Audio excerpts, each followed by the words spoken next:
Hello दोस्तों, मैं दिवाकर आप सभी का स्वागत करता हूं।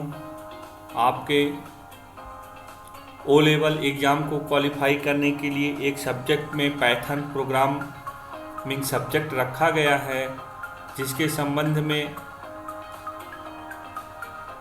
मेरा ये कहना है कि यह सब्जेक्ट जो है हाल ही में डोइश सोसाइटी द्वारा ओ लेवल के एग्ज़ाम में सिलेबस को चेंज करके डॉट नेट के स्थान पर माइक्रोसॉफ्ट डॉट नेट के स्थान पर रिप्लेस किया गया है और पाइथन से संबंधित बच्चों को ट्यूटर बहुत ही कम मिल रहे हैं। न ही उनके पास कोई अच्छी बुकें हैं अभी तक, क्योंकि पाइथन की बुकें तो बहुत सारी हैं, लेकिन कॉलेज को दृष्टिगत रखते हुए किसी राइटर ने अभी तक कोई बुक अच्छी नहीं लिखी है। जो भी लिखा है वो इंजीनियर लेवल के लिए है। तो हम बिना किसी डिस्कशन के चालू करते हैं अपना पाइथन सब्जेक्ट। और पाइथन क्योंकि एक प्रोग्रामिंग लैंग्वेज है, इसलिए हम सबसे पहले प्रोग्रामिंग के बारे में समझते हैं कि what is programming. With the help of programming language we can development the software. अर्थात हम प्रोग्रामिंग लैंग्वेज कंप्यूटर साइंस की जो भी भाषा है, सी हो, सी प्लस हो, जावा, सी शार्प, जितने भी लैंग्वेज हैं, हम किसी न किसी माध्यम से हम सेम सॉफ्टवेयर हर लैंग्वेज को पढ़ के हम डेवलपमेंट कर सकते हैं। अब प्रश्न उठता है कि इतने सारे लैंग्वेज हैं, हम कैसे पढ़ें, सब में क्या होगा? नहीं, कुछ नहीं है। सबका कॉन्सेप्ट एक ही है। जैसे हम इंग्लिश लैंग्वेज को हम अच्छी तरह से पढ़ें, हिंदी लैंग्वेज को हम अच्छी तरह से पढ़ें लिखें, लेकिन देखिए दोस्तों, उनमें सब दोनों लैंग्वेज में, हिंदी इंग्लिश में, दो तीन चीज़ कॉमन है। दोनों सब्जेक्ट में, इंग्लिश के लैंग्वेज में और हिंदी के लैंग्वेज में, स्वर व्यंजन, वावेल्स, कॉन्सोनेंट दोनों में कॉमन है। दोनों में ग्रामर है, इंग्लिश में, हिंदी में भी। पार्ट ऑफ स्पीच वहाँ भी है, यहाँ भी संज्ञा सर्वनाम है, नाउन प्रोनाउन वहाँ भी है। इसलिए केवल लिखने का तरीका, इम्प्रेस करने का तरीका अलग है।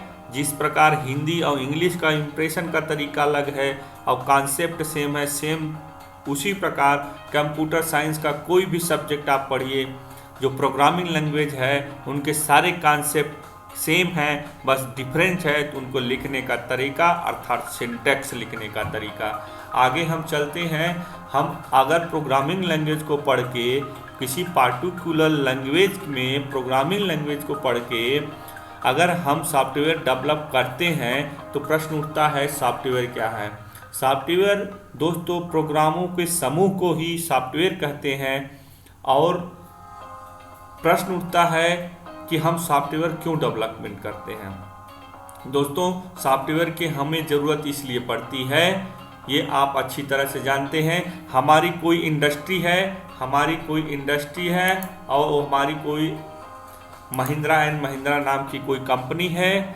हम लगातार प्रोडक्ट उत्पादन कर रहे हैं और हमारे पास नंबर्स ऑफ इंफॉर्मेशन बढ़ते, जितना ही ज़्यादा संख्या में हम ट्रैक्टरों का मैन्युफैक्चरिंग करेंगे, ट्रैक्टरों के engine, chassis number, body number आदि से संबंधित सूचना हमारे पास इंक्रीमेंट करती जाएंगी।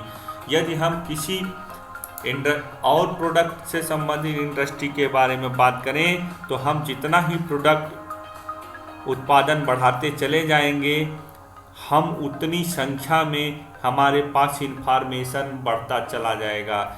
और हम अगर किसी कॉलेज की बात करें, तो हमारे पास स्टूडेंट होंगे, हमारे पास टीचर्स स्टाफ होंगे, हमारे पास लेबोरेटरी होगी, हमारे पास तमाम प्रकार के डिपार्टमेंट होंगे। यदि हम इलाहाबाद यूनिवर्सिटी की बात करें, तो यहाँ पे टोटल 2010 का जो आंकड़ा मुझे अंदाज़ा है, तो art faculty, science faculty, commerce faculty, तीनों फैकल्टियों को मिला के टोटल 50,000 स्टूडेंट थे। मेन कैंपस की बात कर रहा हूँ मैं। टोटल 12 डिग्री कॉलेज हैं, डिग्री कॉलेज की बात मैं नहीं कर रहा हूँ। टोटल यूनिवर्सिटी के पास टोटल 50,000 स्टूडेंट थे, first year, second year, MA, research scholar सब मिला के मेन कैंपस के पास। उसके इस स्टूडेंट के सूचियों के अलावा 12 डिग्री कॉलेज थे, यदि इन डिग्री कॉलेजों की संख्या बढ़ती गई, स्टूडेंटों की संख्या बढ़ती गई और इन जो भी ब्रांचेज बढ़ती जाएंगी तो इनके पास क्या बढ़ रहा है, इंफॉर्मेशन बढ़ रही, किससे संबंधित, स्टूडेंट से संबंधित, स्टाफ से संबंधित। उसी प्रकार यहाँ पे इंफॉर्मेशन, जितना ही प्रोडक्शन होगा उतना ही जो है इंफॉर्मेशन बनेगी, प्रोडक्ट से संबंधित इंफॉर्मेशन बनेगी। कॉलेज है, संस्था है, ऑर्गेनाइजेशन है, आपकी इंफॉर्मेशन इंक्रीमेंट कर रही है। यदि इन इंफॉर्मेशन को हम मैनुअल मेंटेन करना चाहें तो हम मैनुअल मेंटेन नहीं कर सकते, क्योंकि हम सामाजिक प्राणी हैं और हम किसी भी कैलकुलेशन को एक बार सही कर सकते हैं, दूसरी बार विषम परिस्थितियों में होंगे, क्योंकि हम समाज से प्रेरित हैं। हमें कभी तनाव होता है तो हम वही सूचना दोबारा जब डेवलपमेंट करते हैं, वही कैलकुलेट करते हैं, तो हमसे एक्यूरेसी में डिफरेंस आ जाता है। इन सूचनाओं को प्रॉपर तरीके से मेंटेन करने के लिए हमें सॉफ्टवेयर की ज़रूरत पड़ती है। अब प्रश्न उठता है दोस्तों, सॉफ्टवेयर में हम ऐसी क्या चीज़ है कि हम अब सॉफ्टवेयर की ज़रूरत पड़ती है। आगे हम देखें, आपके पास इंफॉर्मेशन होगी, आपके पास डाटा होगा, डाटा को मेंटेन करने के लिए एक डेटाबेस होगा। जैसे सपोज कीजिए दोस्तों, हम एसएससी और यूपीएससी का एक सॉफ्टवेयर डेवलपमेंट करते हैं। डिफरेंट स्टूडेंटों ने अब आवेदन किया किसी भी पोस्ट के लिए, तो सॉफ्टवेयर डेवलपमेंट करने के मात्र 3 कारण होते हैं। पहला कारण होता है हमारी उस संस्था की, हमारे उस फैक्ट्री की, या किसी कॉलेज है तो कॉलेज का, या कोई रिक्रूटमेंट वेबसाइट है तो उस स्टूडेंट के सारी इंफॉर्मेशन हमारी एक जगह इकट्ठा हो। पहला पर्पज क्या है सॉफ्टवेयर डेवलपमेंट करने का, हमारी सारी इंफॉर्मेशन एक जगह स्टोर हो। दूसरा पर्पज ये है कि हम अपनी आवश्यकता के अनुसार उस स्टोर डेटाबेस में डेटा को फेरबदल कर सकें, मैनिपुलेट कर सकें। तीसरा, हम अपनी आवश्यकता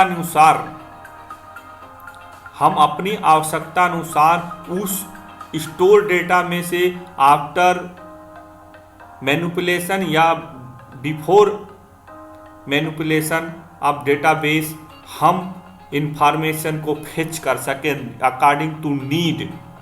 हमें जिस प्रकार की आवश्यकता हो हम उस प्रकार के इंफॉर्मेशन को गैदर कर सकें अपने सर्वर से। हम एक सिंपल से उदाहरण देते हैं, हम कोई भी एसएससी या यूपीएससी का वेबसाइट लॉन्च करते हैं, जिसके माध्यम से हम स्टूडेंट की इंफॉर्मेशन किसी पोस्ट के लिए हम फॉर्म फिलअप करवाते हैं, तो हमारे different country, different student Hindustan के हर कोने से आवेदन करते हैं, उनकी सारी सूचना एक जगह स्टोर हो जाती है। उस स्टोर डेटा से हम एनालिसिस करते हैं, डेटा में मैनिपुलेट करते हैं अकॉर्डिंग टू नीड, और उनको हम सीट अलॉट करते हैं कि आपका एग्जाम कहाँ पे ऑर्गेनाइज होगा। अब बात आती है डेटा मैनिपुलेट करने के बाद, डेटा में सभी बच्चों के आवेदन के इंफॉर्मेशन में हम मैनिपुलेशन करते हैं। इसके बाद हम क्या करते हैं, सबको प्रिविलेज देते हैं, अर्थात स्टूडेंट है तो केवल स्टूडेंट अपने एडमिट कार्ड से ही संबंधित उस डेटा को फेच कर सकता है। अगर हम एडमिनिस्ट्रेटर हैं, हम उस यूपीएससी के मेंबर सदस्य हैं, तो हम टोटल जान सकते हैं, हम किसी लेवल पे एनालिसिस कर सकते हैं कितने ऐसे बच्चों ने आवेदन किया जो हायर एजुकेशन है, कितने बच्चों ने इतना आवेदन किया है जो रिक्वायरमेंट थी उतनी उनकी क्वालिफिकेशन है, कितने ऐसे बच्चों ने आवेदन किया कि जो ओवर एज के लगभग करीब हैं। किसी भी प्रकार के एनालिसिस हम अपने स्तर से कर सकते हैं। इस कारण हमें एक इंफॉर्मेशन की, एक सॉफ्टवेयर डेवलपमेंट की ज़रूरत पड़ती है। सो दोस्तों, मैं समझता हूँ आपको ये समझ में आ गया होगा कि हम सॉफ्टवेयर का निर्माण क्यों करते हैं। सॉफ्टवेयर का निर्माण डेवलपमेंट करने के मात्र 3 ही कारण होते हैं। हम फिर रिपीट कर रहे हैं, आपकी टोटल इंफॉर्मेशन एक जगह स्टोर हो जाए।